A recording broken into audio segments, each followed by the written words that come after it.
Boa noite, pessoal. Nós vamos dar início a mais uma aula Tira Dúvidas de Matemática. Hoje o nosso conteúdo é sobre função quadrática. Na aula passada, a gente falou de uma revisão mais geral sobre funções e viu algumas questões específicas de função afim, né? Também conhecida como função do primeiro grau. Hoje a gente vai falar um pouquinho sobre função quadrática, que é a função do segundo grau. Então, Cleilson vai fazer uma breve revisão do conteúdo de função do segundo grau e depois a gente vai ver como é que isso é cobrado, né, nas questões do Enem. Aí a gente vai resolver algumas questões onde cai esse conteúdo de função quadrática. Eu com você. Tá bem. Gente, boa noite. Eu vou fazer uma revisão rápida aqui, prometo não ocupar muito tempo para a gente poder resolver algumas questões, né? Na última aula a gente só conseguiu resolver 2 questões, mas eu acho que foi bem proveitoso também aquela revisão da última aula, tira dúvidas da gente. Hoje a gente vai falar um pouquinho sobre função quadrática, né, ou função polinomial do segundo grau, tá bom? Uma função ela é dita do segundo grau quando ela tem esse coeficiente aqui do x ao quadrado, tá? Então, a cara de uma função do segundo grau, ela é uma função que para cada número x real que eu pego, eu associo essa lei de formação aqui, tá? Onde f de x é igual a ax ao quadrado mais bx mais c. Onde o a, o b e o c são números reais, tal que o a seja um número diferente de zero. Por quê? Porque se o a for igual a zero, então vai ficar 0 vezes x ao quadrado, eu vou anular esse primeiro monômio aqui, e aí eu vou cair numa função afim, que foi o conteúdo que a gente estudou na aula passada, porque aí eu vou ficar só com essa parte aqui do bx mais c. Isso aqui é uma função do primeiro grau, tá? Então, a cara de uma função quadrática de uma função do segundo grau é ax ao quadrado mais bx mais c, onde o a, o b e o c são números reais e o a é diferente do zero. Bom, aqui para a gente relembrar a interseção com os eixos coordenados, né, eu trago a interseção com o eixo y, ou seja, onde o x é igual a zero, né? Então, se eu venho aqui na minha função e no lugar do x eu coloco zero, então eu vou ficar com a vezes zero ao quadrado, isso aqui vai dar zero, mais b vezes zero, isso aqui também vai dar zero, vai sobrar só o c para mim. Então, quando o x é igual a zero, eu vou ter então que o meu y vai ser igual ao próprio c, tá? Então, a minha função quadrática, ela sempre vai cortar o eixo y no valor do c, dessa constante real que fica sozinha na função. Sempre vai cortar o eixo y no valor de c, tá bom? Agora, a interseção com o eixo x, né, que é o eixo das abscissas, ou seja, quando o y vale zero, então aí corta o eixo x nas raízes dessa função, quando elas existirem, né? Aí, para isso, a gente precisa resolver uma equação do segundo grau, né? Lembrar lá do delta, do discriminante e fazer as continhas mesmo, tá? Então, eu trago aqui também, né, uma breve recordação sobre isso, tá? Então, aqui dei a cara do delta, né? Do b ao quadrado menos 4ac. Algo que eu esqueci de colocar aqui, mas que vale muito relembrar, é a fórmula de Bhaskara, né?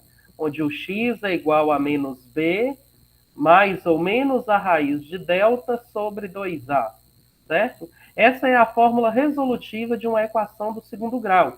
A gente necessita dela para poder encontrar as raízes da minha função quando estas existirem, tá? Então, por exemplo, mas como assim, professor? Quando existir como? Então, eu trago aqui, ó, se o delta for menor que zero, ou seja, se o delta for um número negativo, então a gente não vai conseguir raiz real. Por quê? Porque aqui dentro da minha raiz eu vou ter um número negativo. E no campo dos números reais isso não existe. Tá? Então, quando o delta é negativo, não tem raiz real, logo não vai cortar o eixo x, o eixo das abscissas. Ou o gráfico vai estar completamente acima ou completamente abaixo do eixo x. Tá? Quando o delta for igual a zero, então, nesse caso, a gente diz que tem duas raízes reais iguais, mas é a mesma coisa que dizer que a gente tem uma única raiz real. Porque o meu x1 vai coincidir com o x2, somente quando o delta for igual a zero. Então, nesse caso, o meu gráfico vai cortar o eixo x, né, a minha parábola, que a gente chama a equação a função do segundo grau de parábola. Então, a minha parábola ela vai cortar o eixo x apenas em um ponto. De certo modo, ela vai encostar no eixo x, certo? Ou ela fica toda na parte de cima com apenas um ponto encostando no eixo x, ou ela fica completamente abaixo, encostando só um ponto também no eixo x. De novo, isso quando delta for igual a zero, tá? Agora, quando o delta é positivo, então nesse caso, né, quando o delta é maior que zero, a gente tem duas raízes reais distintas, tá? Duas raízes reais diferentes. Então eu vou ter x1 diferente de x2. E aí eu vou ter, então, que o meu gráfico vai cortar o eixo x em dois pontos distintos, né? Ela vai ter uma parte, nesse caso, acima e abaixo do eixo x, em qualquer um dos casos, tá? Bom, então, o estudo que a gente faz do discriminante é esse aqui, certo? Quando o delta é menor que zero, não tem raiz real, não corta o eixo x. Quando o delta é igual a zero, tem uma única raiz real, corta o eixo x num ponto, né? Só encosta no eixo x. E quando o delta é positivo, tem duas raízes reais distintas. Vai cortar o eixo x em dois lugares diferentes, tá? Aí a gente faz também um estudo sobre concavidade da minha parábola, tá? A concavidade da parábola depende do valor do A. Então, se o A for um número negativo, então a minha parábola ela vai ser côncava para baixo, tá? Então, nesse caso, eu vou ter essa abertura, essa concavidade aqui voltada para baixo, tá? E aqui em cima, né, o ponto mais alto, nesse caso aqui da minha parábola, eu vou ter o vértice, tá? Esse ponto que divide a minha parábola exatamente ao meio, a gente chama de vértice, tá? Quando o A for positivo, quando o A for maior que zero, então a minha parábola ela tem concavidade, né, tem essa abertura voltada para cima, tá? Nesse caso, o meu gráfico eu tenho um ponto baixo aqui, né? O ponto mais baixo da minha parábola vai ser o vértice também. E o vértice merece um estudo especial para a gente, porque ele diz muito sobre a parábola, tá? Então, aqui eu tenho as coordenadas do vértice, tá? O x-vértice é dado por menos b sobre 2a. Esse b e esse a são os mesmos coeficientes que aparecem na minha função aqui, tá? O a, o b e o c da minha função quadrática, tá? E o meu y-vértice é dado pelo menos delta sobre 4a. Então, vale notar aqui e observar que quando A é menor que zero, então o meu vértice está um ponto lá em cima do gráfico, é o ponto mais alto do gráfico. Nesse caso, a gente diz que o vértice é um ponto de máximo da minha parábola. Quando o A é negativo, a parábola ela é côncava para baixo, então eu tenho um ponto de máximo. Agora, quando o A é positivo, então eu vou ter uma parábola côncava para cima, e nesse caso o meu vértice vai ser o ponto de mínimo do meu gráfico, é o ponto mais baixo que eu tenho do gráfico, tá? Então esses são os estudos que a gente faz sobre concavidade e vértice de uma parábola também, tá? Por fim, eu trago aqui os aspectos gráficos, né? Um breve resumo sucinto do comportamento dessa parábola, levando em consideração o valor de A e levando em consideração o valor de delta também, tá? Então, aqui, por exemplo, nesse primeiro quadro aqui, né? Que é quando o delta é negativo e o A também é negativo. Então, como o delta é negativo, então se a gente voltar lá em cima, ó, quando o delta é negativo, não tem raiz real, então não vai cortar o eixo x. E o A é negativo, então ela é côncava para baixo. Então, vou ter que ter a minha parábola toda abaixo do eixo x. Perceba que ela nem encosta no eixo x aqui. Agora, quando o A é positivo, ela é côncava para cima. Então, eu vou ter que ter a minha parábola toda acima do eixo x, tá? Porque o delta é negativo. Então, nesse caso, não tem raiz real. Não vai cortar o eixo x. Agora, quando o delta é igual a zero, então eu tenho uma única raiz real, certo? Eu vou ter que o x1 é igual ao x2. Então, o gráfico ele vai encostar no eixo x. Nesse caso aqui, essa primeira coluna, quando o A é negativo, então quer dizer que ela é côncava para baixo. Então, eu vou ter o meu gráfico aqui encostando num único ponto lá no eixo x e voltando para baixo aqui de novo, porque ela é côncava para baixo. Nesse caso, quando o delta é igual a zero, vale notar umas coincidências. Porque o que acontece? Que a minha raiz ela vai coincidir, né? As duas raízes vão ser iguais, e além disso, vai coincidir com a coordenada do x-vértice da minha parábola também. porque o vértice também vai estar situado exatamente nessa raiz, tá? Além disso, quando o A é positivo, ou seja, quando a parábola ela é côncava para cima, né, e o delta é igual a zero, então eu vou encostar no eixo x, mas a parábola côncava para cima aqui, tá? E nesse caso aqui também, o vértice vai coincidir com a raiz, então eu vou ter as minhas raízes iguais ao x vértice também. Por fim, o último caso, né, o delta positivo. Então, quando o delta é positivo, vai ter que cortar o eixo x em dois lugares distintos, tá? Nesse caso aqui, o A é negativo, então ela é côncava para baixo.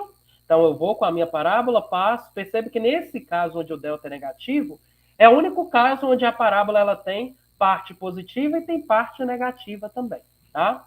Bom, e aqui eu tenho o vértice da minha parábola e tem as duas raízes distintas aqui. Percebe que corta o eixo x em dois lugares diferentes.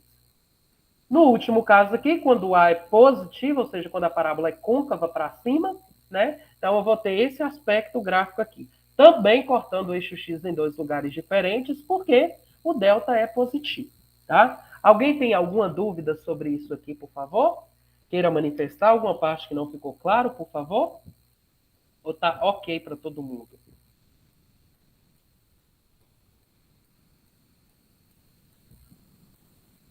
A gente precisa ouvir vocês.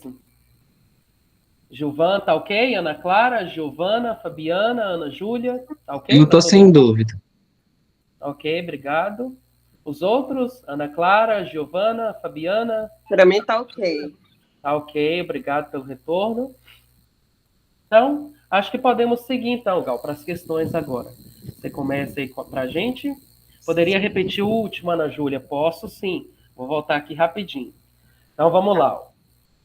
Ó, a última parte que eu fiz aqui foi trazer para vocês os aspectos gráficos do comportamento da parábola, levando em consideração o valor de A, para mim saber se ela vai ser côncava para baixo ou para cima, e levando em consideração o valor de delta, para saber se vai cortar o eixo X, se não vai, e se vai, se é num lugar só, se é em dois diferentes, tá? Então aqui, ó, para esse primeiro caso aqui, deixa eu riscar aqui, ó, estou olhando aqui.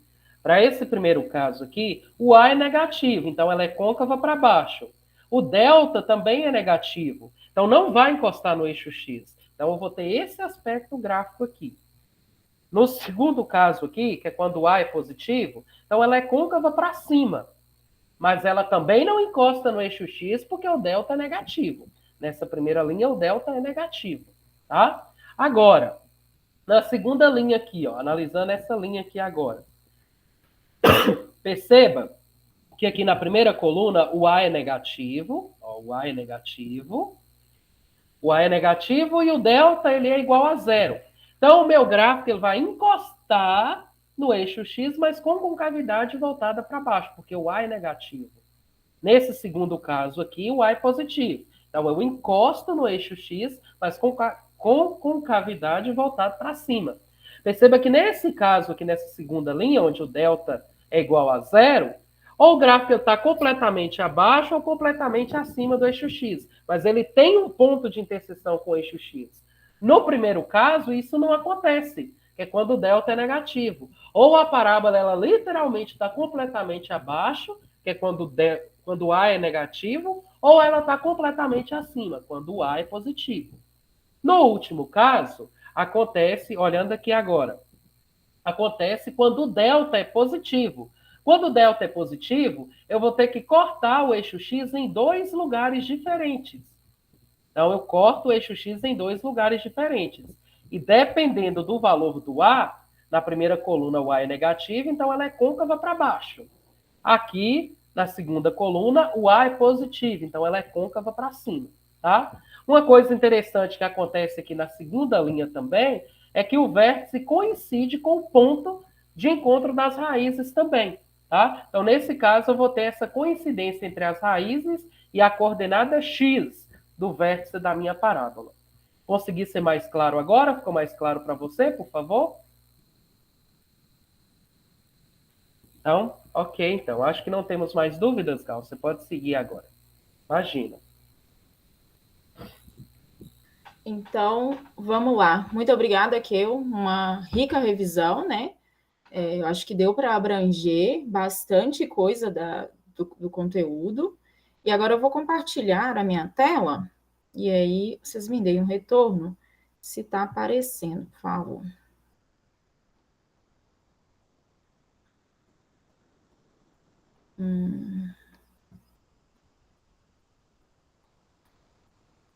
Eu não... Só um minuto aqui, porque eu não tô não tá aparecendo a janela do...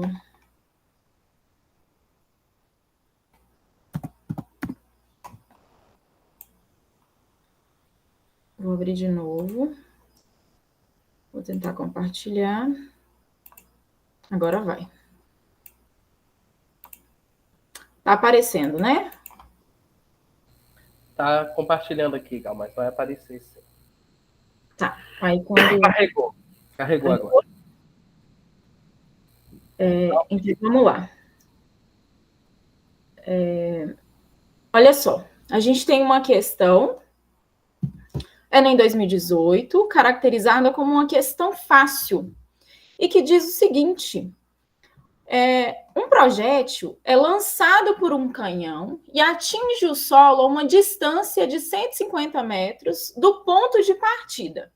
Ele percorre uma trajetória parabólica e a altura máxima que atinge em relação ao solo é de 25 metros. Admita um sistema de coordenadas XY em que o eixo vertical Y está representada a altura e no eixo horizontal X está representada a distância, ambos em metros. Considere que o canhão está no ponto 150, 0 e que o projétil atinge o solo no ponto 00, né? Que é a origem do plano XY. A equação da parábola que representa a trajetória descrita pelo projétil é. Então, ele quer a equação da parábola. Ele já disse que é uma parábola. Então, pelo desenho também, a gente já conseguiria identificar. E aí, o que a gente percebe? Primeira coisa, dá para a gente identificar que a concavidade desta parábola é voltada para baixo, certo? E como que eu bem disse, quando a concavidade da parábola é voltada para baixo, isso identifica que o coeficiente A é menor do que zero. Então, quem é o coeficiente A? O coeficiente A é aquele coeficiente que acompanha o x quadrado. Essa informação nessa questão não ajuda muito. Por quê? Se a gente identificar aqui, ó, todos estão negativos. Então, a gente tem que realmente entender a questão e resolver, né? Não dá para sair eliminando muita coisa. Então, vamos lá. A primeira coisa, ele disse aqui, aqui eu vou representar de novo essa parábola neste plano cartesiano aqui. Então, a gente tem a origem, aqui ele está dizendo, né, que parte da origem chega no 0 e 150 metros. Não tem problema, porque ele vai percorrer uma parábola, ele vai percorrer 150 metros do mesmo jeito. Então, a gente não tem problema de identificar a origem aqui, né, o ponto 0 aqui, e esse ponto aqui como sendo 0, 150 e 0, né? Então, ele percorreu 150 metros numa trajetória parabólica. E aí, o que ele diz? Ele diz lá em cima que a altura máxima que atinge em relação ao solo é de 25 metros. Então, eu vou ter um ponto máximo aqui, ó, uma altura máxima em relação ao solo. E esta altura máxima, que vai estar representado aqui no meu y do vértice, né? Vai ser de 25 metros. O vértice, gente, ele é um ponto. Então, aqui eu tenho o vértice. Nesse caso aqui, né, o y do vértice ele já deu, que é 25, é a altura máxima. E quem que seria o x do vértice?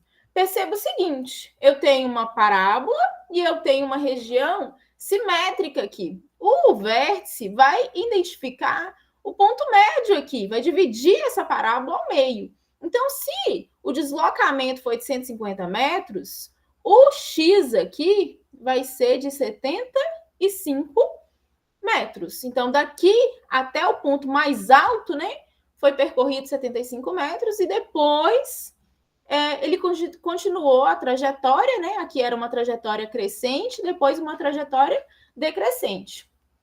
E aí, o que eu posso tirar dessas informações? Cleilson apresentou a equação, a função, né? A cara da função do segundo grau, que é uma f de x, e a lei de formação dessa função é a seguinte: ax quadrado mais bx mais c.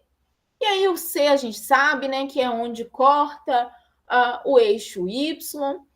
Mas existe uma outra forma, uma forma alternativa, que nos ajuda muito na hora de resolver algumas questões, que é conhecer a forma fatorada desta função. Então, isso aqui é a mesma coisa que um y, né? Y igual a f de x igual a ax quadrado mais bx mais c.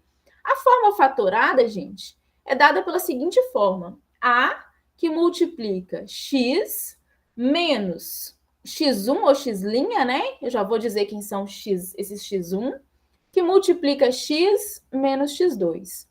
Então, quem é x1 e x2? X1 e x2, gente, são exatamente as raízes da nossa função.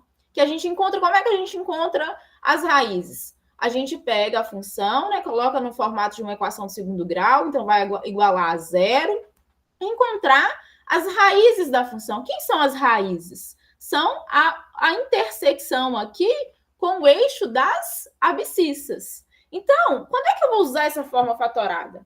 Quando eu quiser conhecer o coeficiente A, quando eu não precisar conhecer o B e o C, por exemplo.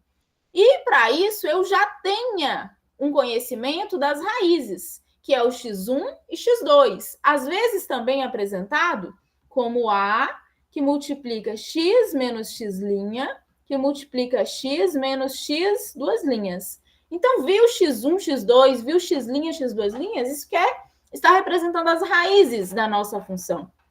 E aí, aqui, eu já sei as raízes, certo?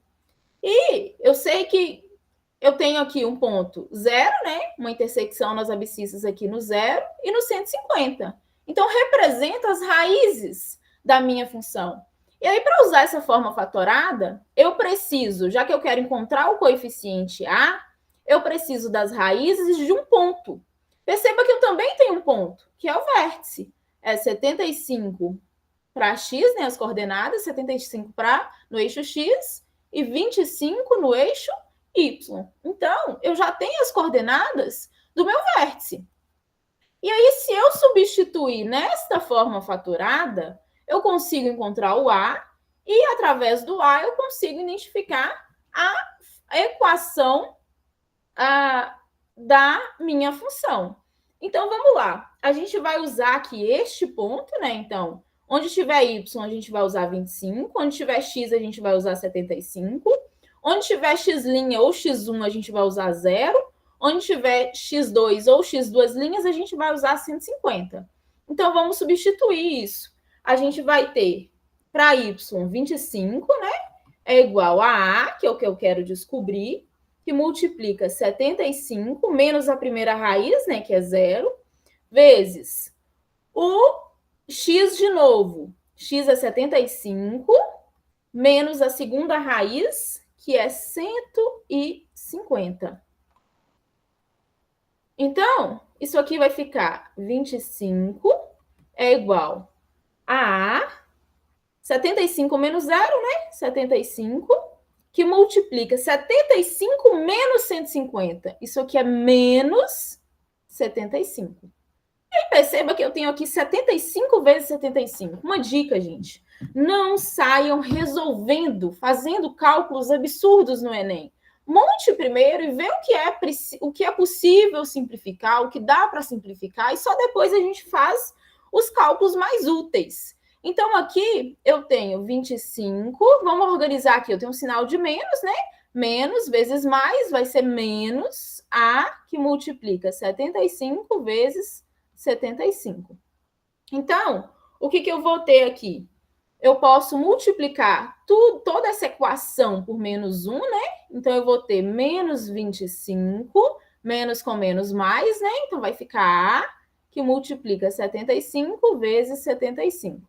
Na verdade, né, o que eu estou fazendo? Eu estou passando o sinal negativo para o outro lado da igualdade. Então, o que eu tenho aqui?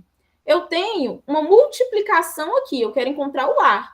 Então, eu vou passar isso aqui dividindo. Então, o A é 25 dividido por 75 vezes 75. Por que eu não fiz a conta?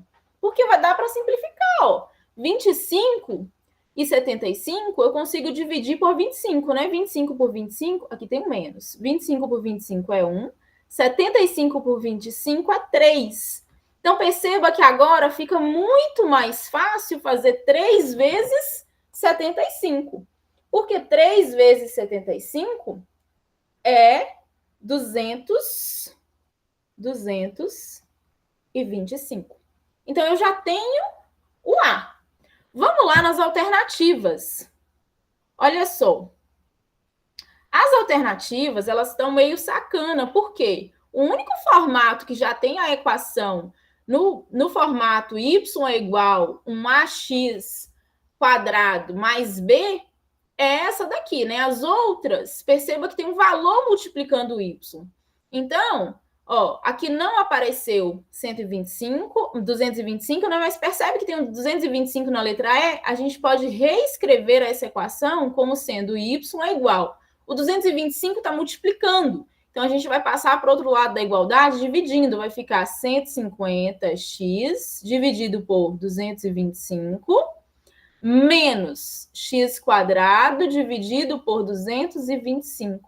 Quem é o meu A? O A não é quem acompanha o x quadrado? Então, quem está acompanhando o x quadrado aqui, ó, é menos 1 sobre 225, que é justamente o que eu encontrei aqui.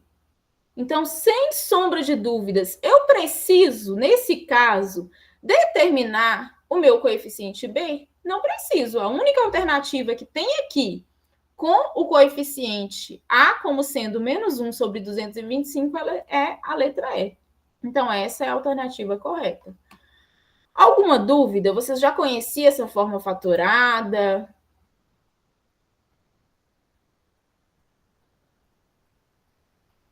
Silêncio? Conseguiram entender? Não conhecia, Gilvan? Muito útil. A gente vai fazer outras questões usando ela. Sempre que tiver as raízes e que você, por algum motivo, precisar encontrar o coeficiente A, é mais fácil usar a forma fatorada. Para usar a forma fatorada, tem que conhecer as raízes e tem que conhecer um ponto da parábola. E aí eu acho que é mais fácil usá-la do que encontrar todos os coeficientes, porque só encontrando o coeficiente A, algumas vezes, a gente já mata a questão em alguns casos. Ok? Ok para todo mundo? Ok. Podemos prosseguir, então?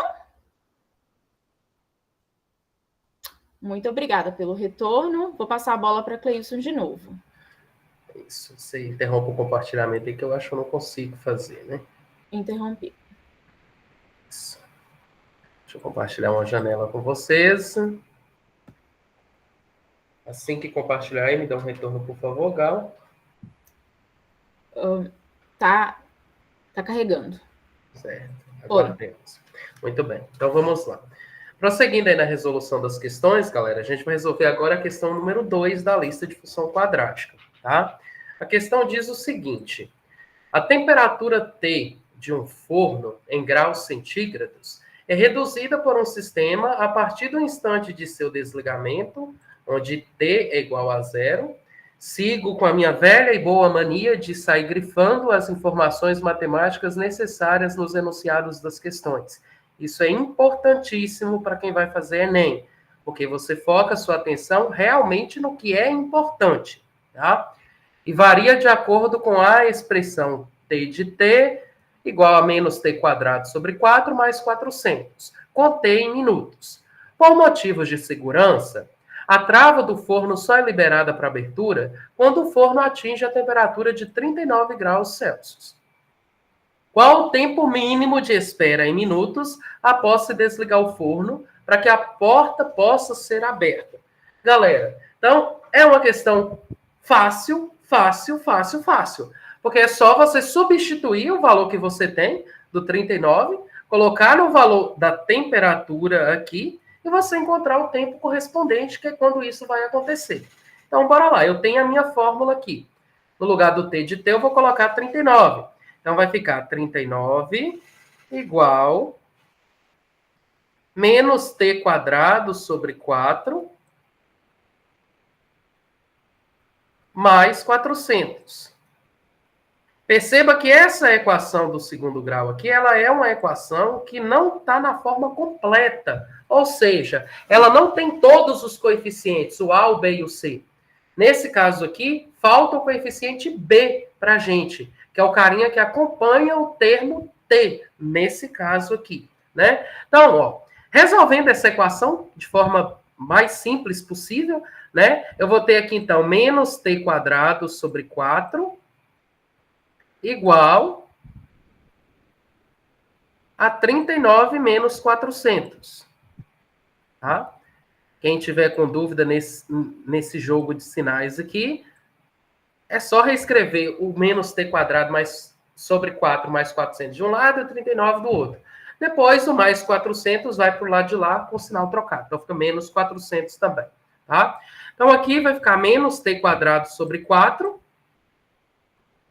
igual, do outro lado aqui, 39 menos 400 vai dar menos 361. Fazendo um jogo de sinais aqui, multiplicando todo mundo por menos 1, né? Não gosto de trabalhar com coisa negativa, tá? Então, eu vou ter aqui, ó, que t ao quadrado sobre 4 é igual a 361.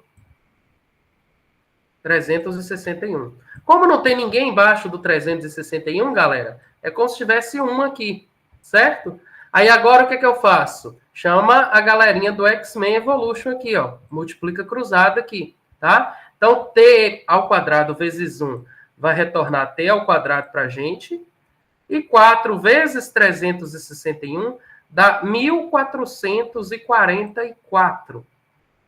Bom, agora, resolver isso aqui é fácil, né? O t seria igual a mais ou menos a raiz quadrada desse número. Mas, veja bem, o t para a gente aqui tem que fazer sentido, tá, pessoal? Então, você precisa analisar o contexto que você está trabalhando, tá? No nosso caso aqui, o t é dado em minutos. Vai ter minuto negativo? Não vai. Então, não faz sentido eu trabalhar com esse sinal de menos aqui, tá? Então, t, com certeza, vai ser um valor positivo para a gente. Bom, e a raiz de 1444 dá 38, tá? Então, t seria igual a 38 minutos, e isso é exatamente o que compete na alternativa D do gabarito para a gente. Bom, questão mais fácil do que essa, talvez alguma questão de gráfico ou tabela que esteja na prova do Enem, mas isso aqui muito fácil, muito trivial. Espero que ninguém tenha dúvidas nisso aqui. Se tem, a gente vai tentar sanar aqui agora também. Alguém tem alguma dúvida, por favor? Fabiana, Gilvan, Micaela, Ana Clara, Giovana Bonfim, Ana Júlia? Ou tá ok para todo mundo?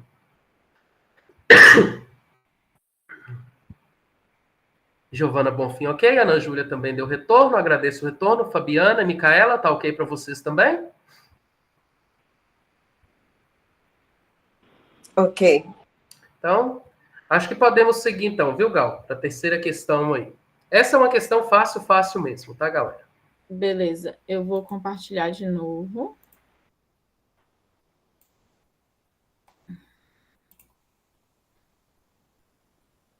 Tá aparecendo? Tá compartilhando aqui, mas já que apareceu. Tá. Enquanto o Cleilson estava falando com vocês, eu já fiz um traçado aqui que é para a gente não perder tempo. Olha só, essa é uma questão do Enem 2017, caracterizada como uma questão média, que diz o seguinte: a Igreja de São Francisco de Assis, obra arquitetônica modernista de Oscar Niemeyer, localizada na Lagoa da Pampulha, em Belo Horizonte, possui abóbadas parabólicas. A seta na figura 1 ilustra uma das abóbadas na entrada principal da capela. A figura 2 fornece uma vista frontal dessa abóbada com medidas hipotéticas para simplificar os cálculos.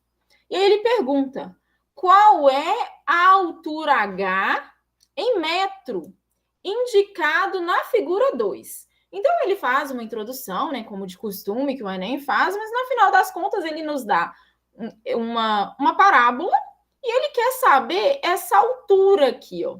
E essa altura vai coincidir exatamente com... Aqui eu tenho um vértice, né? É o ponto mais alto dessa parábola. Então, vai coincidir exatamente com o meu y do vértice, certo? Então, aqui, o que é uma estratégia? Ele não deu um plano cartesiano. Então, a gente pode traçar o nosso plano cartesiano. Eu não estou vendo um plano cartesiano, eu estou vendo uma parábola. E aí, uma estratégia que a gente pode pensar é traçar o plano cartesiano, que é a origem, exatamente no centro desta parábola. Por que disso? Porque aí a gente vai conseguir identificar alguns parâmetros. Olha só, se aqui é justamente o centro dessa parábola, eu tenho um deslocamento aqui de 5 metros. Então, se aqui é a minha origem, né, eu vou considerar como sendo a origem, aqui é 5 metros. Então, se daqui para cá é 5 metros, daqui para cá também é 5 metros, né? Então, esse ponto aqui é menos 5 e 0. E aí, ele quer saber a altura, ele quer saber este ponto aqui, ó, ele quer saber a altura. Então, esta medida daqui. E aí, ele deu um outro ponto aqui também, né? Ele diz que quando eu tiver 4 metros de deslocamento, eu vou ter uma altura de 3 metros. Então, esse ponto aqui seria 4 e 3. Eu vou colocar ele aqui, pertinho do 5, né? Aqui seria o 4. E quando for 4, eu vou ter um ponto aqui, uma altura aqui de 3. Então, perceba o seguinte. Eu tenho um ponto, eu tenho as raízes, certo? Onde é que intersecta o eixo das abscissas, o eixo X? Em 5 e menos 5. Eu posso interpretar como sendo as minhas raízes. E eu tenho um ponto conhecido nessa parábola, que é 4 e 5.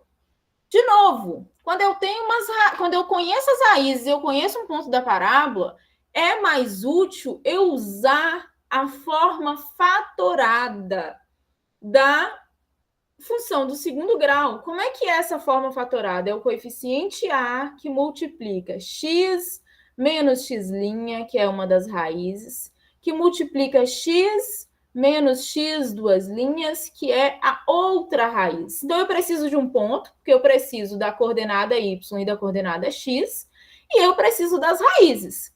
E se eu conhecer o y, e se eu conhecer um ponto e eu conhecer as raízes, eu consigo determinar o coeficiente A. E aí, gente, vamos agora só substituir. Eu tenho as raízes, 5 menos 5, eu tenho o ponto, 4 e 3. Então, para y, eu vou usar a coordenada 3, é igual a A, que é o que eu quero descobrir. Para x, a coordenada 4, menos. Aqui eu tenho uma raiz negativa, né? Então, menos com menos vai dar mais, né? Então, 4 mais 5, que multiplica x menos essa raiz positiva, vai ficar... Desculpa, né? O x aqui eu conheço. O x é 4. 4 menos 5. Então, 3 é igual a A, que multiplica 4 mais 5, 9. 4 menos 5, menos 1. Então, eu vou ter aqui... deixa eu só ganhar espaço aqui. Eu vou ter 3 é igual... Menos com mais, né? Menos 9A. Só reorganizando. Então, vamos multiplicar por menos 1. Eu vou ter menos 3 é igual a 9A. E aí... O que eu estou interessado? Estou interessado em saber o A. Então, isolando o A aqui, o 9 está multiplicando, ele vai passar dividindo, né? menos 3 sobre 9. Menos 3 sobre 9, gente, é uma fração redutível, né? Eu consigo simplificar isso. A gente pode dividir por 3. Então, isso aqui é menos 1/3. Então, eu encontrei o A. E aí tá. Eu encontrei o A, mas eu tô querendo, não é o A, eu tô querendo a altura. Eu tô querendo essa medida aqui. Então, quem é esse ponto aqui? Concorda que para x a coordenada é 0 e para y a coordenada é h? Então, eu vou substituir na forma fatorada de novo. Usando quem agora? Usando o A, usando este ponto agora e querendo descobrir o y, que está aqui representado como sendo o h, né? X e y, então aqui está representado como sendo h. Então, de novo, usando essa forma fatorada aqui, y é igual a A, que multiplica x menos x', que multiplica x menos x duas linhas. Para este ponto, as raízes são as mesmas, permanecem as mesmas, e o coeficiente A eu encontrei ali. Então, eu vou substituir agora. Quem é o y? Y é justamente o que eu quero descobrir, que é o h. Então, h é igual. Quem é o A? O A eu descobri, que é menos 1/3. Quem é o X agora? O X eu estou usando este ponto aqui, 0 e H. Então, X é 0. As raízes são as mesmas, não muda. Então, aqui a raiz negativa vai ficar menos com menos mais 5, que multiplica o X é 0 menos 5. Ok? Então, basta a gente resolver isso aqui, né? H é igual menos 1/3, 0 mais 5, 5. 0 menos 5 aqui é menos 5, né? Então, H é igual menos com menos, mais 5 vezes 5, 25 terços. Então, eu descobri o H, que é justamente a medida da minha altura. Então, qual é a medida da altura H em metro? A medida da altura H é 25 terços. Letra D. Vocês entenderam o que foi feito? Eu usei ali, né, a forma fatorada 2 vezes. De novo, eu acho a forma fatorada muito útil, porque já deu ali as raízes e deu um outro ponto. Então, olhou para a questão, identificou raízes em um ponto, dá para usar a forma fatorada, que eu entendo que sai mais rápido. Vocês conseguiram entender a questão? Ana Júlia disse que ok. O coeficiente A seria o que no plano cartesiano? Então, aqui no plano cartesiano, a gente não tem... o coeficiente A, ele diz o quê? Ele diz sobre o aspecto do gráfico, né? Ele diz sobre a concavidade da parábola, se está voltada para baixo, se está voltada para cima. Então, o A aqui é negativo, menos 1/3. E a parábola está voltada para baixo, né? Mas a gente não tem a identificação do A direto como a gente tem a identificação do C, né? Quem que é o C? Intercepta o eixo Y, né? Corta o gráfico ali no eixo Y. Agora, o A, ele diz mais sobre características da parábola, né? Principalmente sobre a concavidade. Mas não tem uma identificação direta como um ponto, não. E aí, o A é útil nessas... Por que eu descobri o A? Porque eu apliquei de novo na forma fatorada, porque a minha intenção era descobrir quem era essa coordenada y deste ponto, né? E se eu quero descobrir alguma coisa nesta equação aqui, então, se eu tenho A, eu tenho as raízes, eu posso descobrir o y, né? Já que eu tenho o x também. Eu não sei se eu te respondi, Gilvão. Ficou claro? Entendeu? Obrigada. Eu agradeço pela pergunta e a participação. Quando vocês participam, gente, a aula fica muito mais iterativa. A Fabiana disse que está ok. A gente pode avançar, então?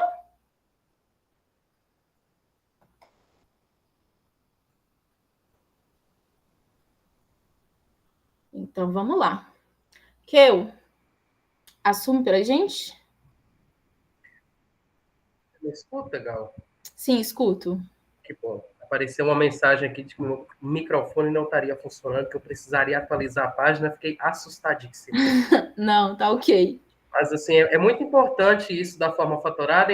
É interessante ver o modo como cada professor enxerga isso, porque passou batido, literalmente passou batido, e é algo muito interessante na minha revisão, não tinha me atentado a isso. É algo muito prático e muito bom que você se atentou a isso para poder trazer para os meninos aqui também. Tá? Então, tem, assim, todas essas questões dá para identificar, né, a forma comum, o y igual a x quadrado mais bx mais c. Mas eu acho que esse segundo olhar, principalmente pela característica da questão, tipo, a questão deu um ponto e deu as raízes, então eu acho que ele meio que está tendenciando aí para esse lado.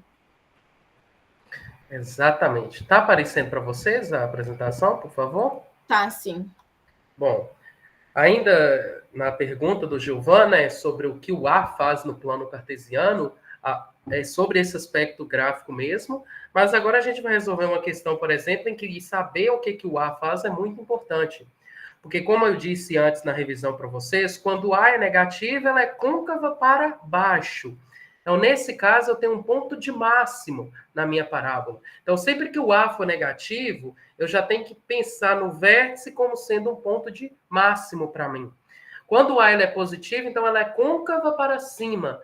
E, nesse caso, o vértice da minha parábola, né, além de dividir ela simetricamente, o vértice vai ser para mim um ponto de mínimo no meu gráfico, tá?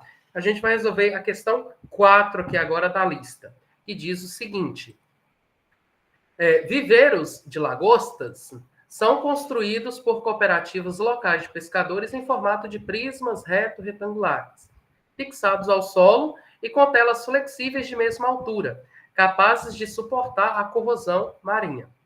Para cada viveiro a ser construído, a cooperativa utiliza integralmente 100 metros lineares dessa tela, que é usada apenas nas laterais. Aqui a gente tem um esboço de como é esse viveiro de lagosta, né? Então percebe que essa componente da frente aqui, né? O comprimento desse viveiro é x e a largura é y. Então, consequentemente, esse outro pedaço aqui de trás vai ser x, e esse pedaço aqui de lado aqui vai ser y para mim. Por que isso? Que você está fazendo isso, professor? Uai, porque me falou o exercício que nas laterais vai ser usado integralmente 100 metros lineares dessa tela. Então, quer dizer que quando eu fizer x mais y mais x mais y de novo, isso aqui tem que dar os 100 metros de tela que é utilizado. Então, isso aqui, normalmente, a gente diz que é perímetro, né, gente? Então, x mais y vai ser igual a 100, tá? Bom, fazendo continhas demais aqui, eu vou ter, então, 2x mais 2y, 2x mais 2y igual a 100. Vou dividir, é sempre muito importante, Gal já frisou isso, reduzir contas o máximo que você conseguir em provas de vestibulares também, tá? Então, eu vou simplificar a minha expressão aqui, ó, vou dividir por 2, dos dois lados da igualdade, tá? Então, quando eu faço isso, eu fico aqui com x mais y igual a 50. Então, x mais y vai ser igual a 50. Beleza. Agora, se eu isolar o y aqui, ó, então eu vou ter então que o y vai ser igual a 50 menos x. Já que vocês entendem o porquê de eu estar fazendo isso aqui. Porque o exercício continua e diz para a gente o seguinte: quais devem ser os valores de x e de y em metro para que a área da base do viveiro seja máxima? Bom, a área da base é um retângulo, porque eu tenho x no comprimento e tem y na largura, tá? Então, a área da base aqui para mim seria o produto de x por y. X vezes y. Só que eu sei, olha só que sacana, eu sei que o y é igual a 50 menos x. Então, eu venho e no lugar do y aqui, eu vou colocar esse valor que eu tenho. Porque essa é uma informação que eu obtive de modo legítimo, né? Levando em consideração que nas laterais aqui ele vai utilizar 100 metros de tela. Então, no lugar do y, eu vou colocar 50 menos x. E aí a minha área vai ser igual a x, que multiplica. No lugar do y, eu vou colocar 50 menos x. 50 menos x. Bom, Agora, resolvendo aqui, né, usando o chuveirinho, a propriedade distributiva, então eu vou ter aqui que 50x, o valor da minha área, então, ele pode ser dado por essa função, 50x, menos x ao quadrado. Então, perceba aqui de novo que o valor do coeficiente A, que é o cara que acompanha o x ao quadrado, é menos 1. É o cara que está acompanhando aqui, ele é negativo. Então, quando o A é negativo, então eu sei que a minha parábola ela é côncava para baixo, consequentemente, eu vou ter esse ponto máximo aqui na minha parábola, que é o vértice da minha parábola. Como ele está querendo saber o valor de x e de y, então primeiro eu vou determinar o x vértice e depois, consequentemente, determinar o y vértice. Então, vamos fazer algumas continhas aqui agora. O vértice da minha parábola, ele pode ser calculado assim, ó, menos b sobre 2a para a coordenada do x vértice e menos delta sobre 4a para a coordenada do y vértice. Tá? Perceba aqui o seguinte, que essa coordenada do y vértice aqui, ela vai ser exatamente o valor máximo da área que eu vou conseguir. Mas eu não estou interessado em saber a área máxima, tá? Eu estou interessado em saber qual que deve ser os valores de x e de y para que a área seja máxima. Então, esse valor aqui eu dispenso. Ele não vai me servir em nada. Eu preciso descobrir quem que vai ser o meu x vértice aqui, ó. Então, bora lá. Tirando os coeficientes aqui da minha função, ó, o A é igual, olhando aqui agora, nessa minha função. Deixa eu escrever aqui de novo, porque eu poluo muito o visor do aluno. Então, ó, vai ficar aqui 50x menos x ao quadrado. Então, o A aqui para a gente vai valer menos 1. E o B vai valer 50. Porque o A é o cara que acompanha o x ao quadrado e o B é o cara que acompanha o x sozinho. Tá? É B igual a 50. B igual a 50. Então, agora você vem aqui na coordenada x e descobre, ó. Então, quem que vai ser menos b sobre 2a, então? Menos b sobre 2a vai ser igual menos, o b vale 50, então eu substituo, sobre 2 vezes o a. Só que o a vale menos 1, então fica menos 1 aqui. Então, isso aqui vai ser igual a menos 50 sobre menos 2. Então, isso aqui retorna para a gente menos dividido por menos dá mais. 50 dividido por 2 dá 25. Então, com isso, eu determino quem que é o valor de x, que é 25. Tá, mas o y aqui, ó, olhando aqui em cima agora, o y é 50 menos x. Se o x vale 25, então, consequentemente, o y também vai valer 25. Então, o valor que vai maximizar a área para x e para y é a alternativa D, que é exatamente 25 e 25. Sempre que estiver falando de máxima ou de mínima, na verdade, de máxima mesmo, tá? Quando estiver falando coisas de máxima aqui, são os números que estiverem mais próximos que você conseguir, porque na multiplicação, nesse caso, como a área é x vezes y, então os números que eu conseguir mais próximos, quando eu fizer essa multiplicação, vai me retornar um valor maior também. Então, nesse caso, vai maximizar a área. Alguma dúvida nessa questão, por favor, para me poder tentar sanar aqui agora? Ou está claro para todo mundo? Então, de novo, o A exatamente tem esse aspecto de interpretação. Porque se você sabe que o A é negativo, então ela é côncava para baixo e tem um ponto de máximo. E o ponto de máximo ou de mínimo é sempre dado pelo vértice da parábola. Tá? Alguma dúvida, por favor? Fabiana, Gilvan, Micaela, Ana Júlia, Ana Clara, Giovana Bonfim, ou tá ok para todo mundo? Fabiana entendeu, Gilvan sem dúvidas, Micaela, Ana Júlia deu um joinha ali, por favor, Ana Clara entendeu também. Então, acredito que tá ok a questão, Gal. Passo para você aí agora. Pessoal, a próxima questão não vai dar tempo, porque vocês têm aula de biologia agora, eu não quero atrasar a aula do André. Não é legal o outro professor ficar aguardando. Eu vou até colar o link da aula dele para vocês se direcionarem para lá.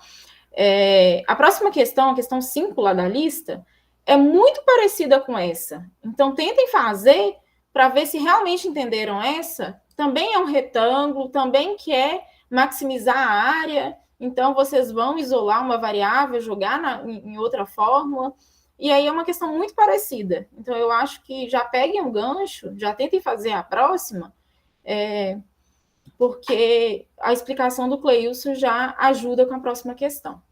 Então, a aula de hoje é isso, né? A gente conseguiu revisar sobre função de segundo grau, função quadrática. Para a próxima aula, eu vou conversar com o Cleilson direitinho, se a gente ainda vai continuar nessa pegada de funções, né? De repente, a gente traz ou função logaritmo, ou função modular, não sei ainda, ou se a gente tenta explorar outros conteúdos. Mas eu queria saber qual que é a percepção de vocês, se vocês conseguiram revisar legal sobre função de segundo grau, se conseguiram entender, se foi uma revisão útil, como é que está sendo. Se vocês estão fazendo as listas, tentando fazer em casa os exercícios também, ou se estão só assistindo às aulas mesmo.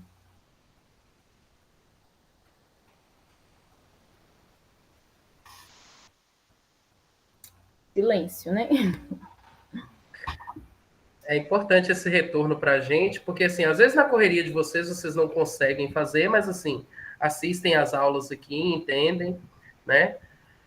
A gente precisa ter esse retorno se vocês também estão conseguindo fazer sozinhos as questões, né? O Gilvan disse que agradeceu pela aula, disse que foi muito interessante, uma ótima revisão, e que ele está fazendo os exercícios na medida do possível. Um retorno muito bom, Gilvan. Então, a gente vai seguir nessa linha de tentar fazer um apanhado de revisão, tentar fazer as questões que a gente conseguir em sala, para dar suporte para vocês conseguirem fazer as listas sozinhos e conseguirem executar, né, os simulados e chegar com mais prática no Enem. Exatamente. Então, Ana Júlia falou que não está conseguindo fazer os exercícios. Ana Júlia, quando tiver uma dúvida, pode mandar num fórum, mandar uma dúvida, uma questão específica, ou trazer para a aula também, que aí a gente tenta sanar, tá bom? Quando tiver uma dúvida mais pontual. Mas aí o máximo que a gente conseguir fazer em aula, a gente faz. Ana Clara falou que conseguiu fazer só algumas, até por causa do tempo também, eu entendo. Principalmente o pessoal do Instituto Pós-Greve, né? Tem várias atividades também. Então, o tempo é um complicador, mas sempre que sobrar um tempinho, tenta dar uma atenção, e só de estar participando das aulas, eu creio que já é de grande valia, né? Consegue revisar alguns conteúdos que ficaram mais perdidos ali no primeiro ano, consegue resgatar estando nas aulas Tira Dúvida.